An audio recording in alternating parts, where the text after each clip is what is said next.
اب جب درود پاک پڑھتے ہیں تو درود پاک کا ایک زندگی پہ اثر بھی تو ہونا چاہیے. بولیے. زندگی بھی درود پاک کے تابع گزرنی چاہیے نا. نہیں یہ بات ہے؟ وہ ذکر کیا ہے جو صرف زبان سے لب ہلیں، ایسے جیسے تسبیح کا دانہ ہلے اور زبان کے لب ہلیں، اور اگر وہ من میں نہیں جاتا اور من پہ اثر نہیں کرتا تو وہ تب بھی قبول ہوگا مگر برکات اور ثمرات کم ہوں گے. یاد رکھ لیں، صرف جو درود پاک زبان ہلا کے پڑھتا ہے نا، تسبیح کا دانہ گراتا ہے یا نہیں گراتا، لب ہلاتا ہے مگر پڑھتا ہے الفاظ درود پاک کے، اس کا بھی قبول ہوتا ہے.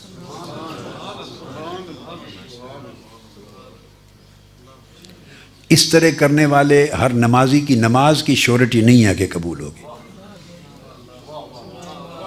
کہ جو کھڑا ہو گیا مصلی پر لب ہلا کے پڑھ رہا ہے، معلوم نہیں قبول ہو، اللہ کی مرضی. آپ سمجھے ہیں نا؟ درود پاک ایک ایسا ذکر ہے کہ جس نے لب ہلا کے بھی پڑھ دیا اور بہت نیچے نہیں بھی اترا، اس کا بھی قبول ہوگا.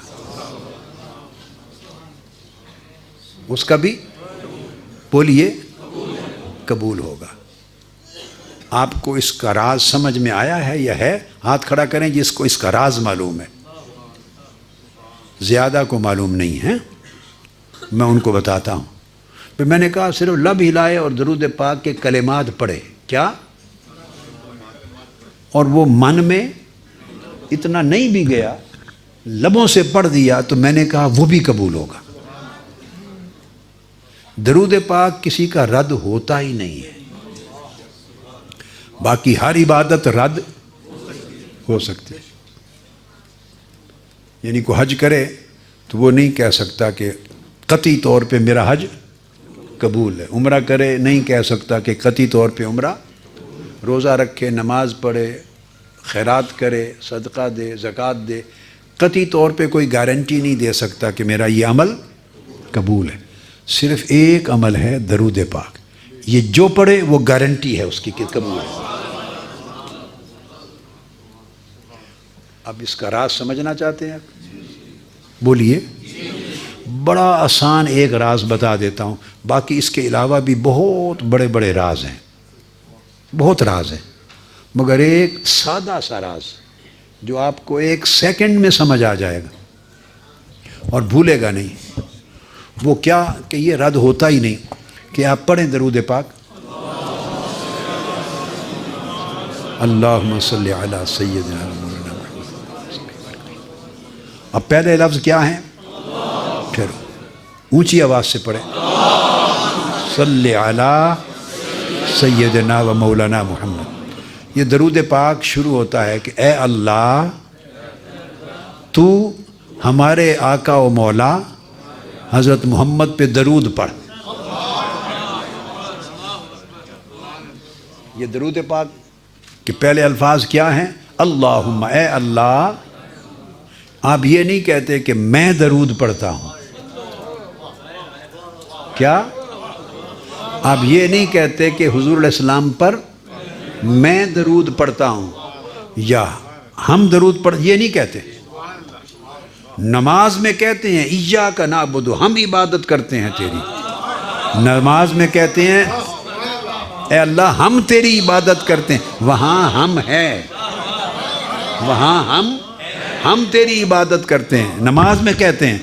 مگر درود پاک میں اللہ پاک نے آپ کو، میں کو، ہم کو، تم کو، ساروں کو نکال دیا.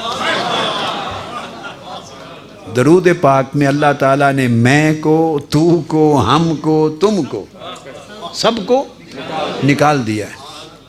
آپ سارے درود پاک میں اول سے آخر تک پڑھے، ایک لفظ بھی ایسا نہیں جس میں میں اور ہم اور تم آئے.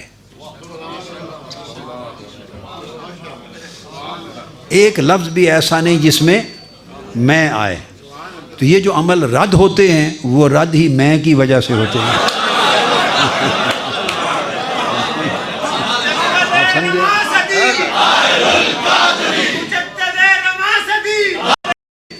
میں آئے، تو یہ جو عمل رد ہوتے ہیں وہ رد ہی میں کی وجہ سے ہوتے ہیں. آپ سمجھے؟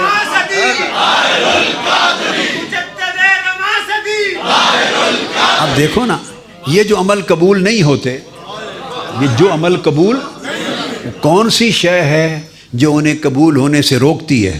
وہ کیا ہے؟ میں ہی ایک چیز ہے جو کسی بھی عمل کو قبول ہونے سے روکتی ہے۔ اپنے محبوب پر درود پاک کے عمل میں سے اللہ پاک نے میں کو خود نکال دیا۔ جس نے قبول ہونے سے روکنا تھا وہ ہے ہی نہیں اس میں۔ آپ میری بات سمجھیں؟ جس نے قبول ہونے سے روکنا تھا وہ اس میں ہے ہی نہیں، نہ میں ہے نہ ہم ہے۔ اور ہے کیا؟ یہ درود پاک صرف درخواست ہے۔ کیا ہے؟ اور درخواست آپ کی اپنی نہیں ہے کہ اللہ تعالیٰ میری دکان بڑھا دے، میرا رزق بڑھا دے، میری تنخواہ بڑھا دے، میرا کاروبار بڑھا دے، مجھے بیٹا دے دے، میرے بیٹی کی شادی کر دے، اولاد دے دے، گھر دے دے، قرض اتار دے۔ یہ اس طرح کی درخواست ہے ہی نہیں، نہ دنیا کی درخواست اور نہ آخرت کی درخواست۔ کیا؟ میری بخشش فرما دے، مجھے گناہ معاف کر دے، مجھے جنت دے دے، مجھے حضور کی شفاعت دے دے، آخرت اچھی کر دے۔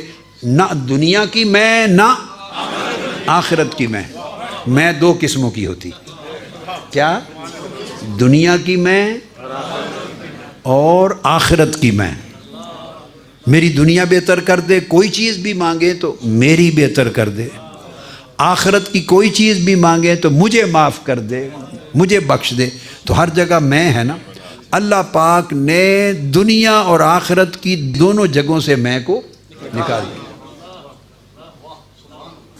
اب دعا بھی جو ہے اس میں بھی یہ اللہ پاک نے ربنا آتنا فی الدنیا حسنہ وفی الآخرۃ حسنہ وقنا عذاب النار۔ اے ہمارے رب ہمیں عطا کر، ربنا آتنا ہمیں دے، دنیا میں بھی اچھائی اور بھلائی اور آخرت میں بھی بھلائی اور اچھائی دے، وقنا اور ہمیں دوزخ کے عذاب سے بچا۔ دیکھیں نا، دعاؤں میں بھی میں اور ہم رکھی ہے اللہ نے۔ ربنا فاغفر لنا، ہمارے رب ہمیں معاف کر دے۔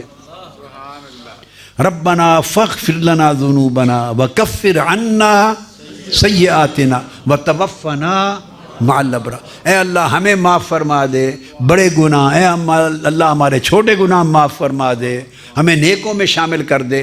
یعنی جو بھی دعا لیں اس دعا میں بندہ اپنی درخواست کرتا ہے۔ میری بات سمجھے؟ جو دعا اٹھا لیں ہر دعا میں بندہ اپنے لیے مانگتا ہے اللہ سے، اور شروع ہوتا ہے اللہم سے۔ درود پاک ایک ایسی دعا اور درخواست ہے، اس میں بندہ اپنے لیے کچھ مانگتا ہی نہیں، اپنے لیے سرے سے مانگتا ہی نہیں ہے۔ رد کہاں سے ہونی ہے؟ کون سی چیز نامقبول ہوگی؟ اس نے اپنے لیے مانگا ہی کچھ نہیں۔ اور جس نے نامقبول کرنا تھا، رد کروانا تھا، وہ میں اس میں ہے ہی نہیں۔ اور اپنے لیے نہ دنیا مانگی نہ آخرت مانگی۔ اس کو کہتے ہیں تجرید۔ توحید کا بھی کمال درجہ ہے جس میں بندہ اپنے آپ کو مٹا دیتا ہے، اپنا نام و نشان ہی مٹا دیتا ہے۔ درود پاک ایک ایسی چیز ہے جس میں بندہ اپنا نام و نشان مٹا دیتا ہے۔ ایسی تربیت ہے۔ تو کہتا کیا؟ اے اللہ تو ہمارے آقا پہ درود بھیج۔ یہ درخواست کی نا، وہ جواب دیتا ہے میرے بندے تو پیدا بھی نہیں ہوا تھا میں تب سے بھیجتا ہوں۔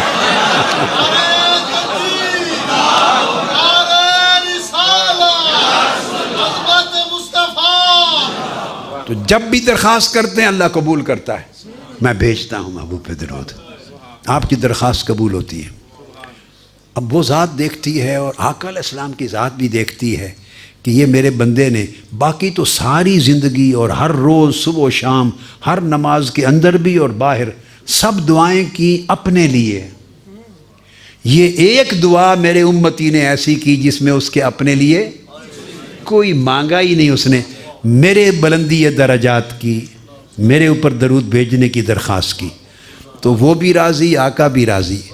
اس لیے میرا دل کہتا ہے کہ اس التزام کو کرنے والے اور دائماً اس میں شریک ہونے والے، اس نسبت سے اور اس کو جاری رکھنے والے، جنت میں اللہ پاک کی بارگاہ کی مجلس دیدار میں ضرور شریک ہوں گے انشاءاللہ تعالی۔ تو جو اپنے لیے نہیں مانگتا اور صرف آقا کے لیے مانگتا ہے، آپ کو اندازہ نہیں اس کو آقا کتنا دیتے ہیں، اس کو اور اللہ کتنا دیتا۔ چلو وما علینا الا البلاغ۔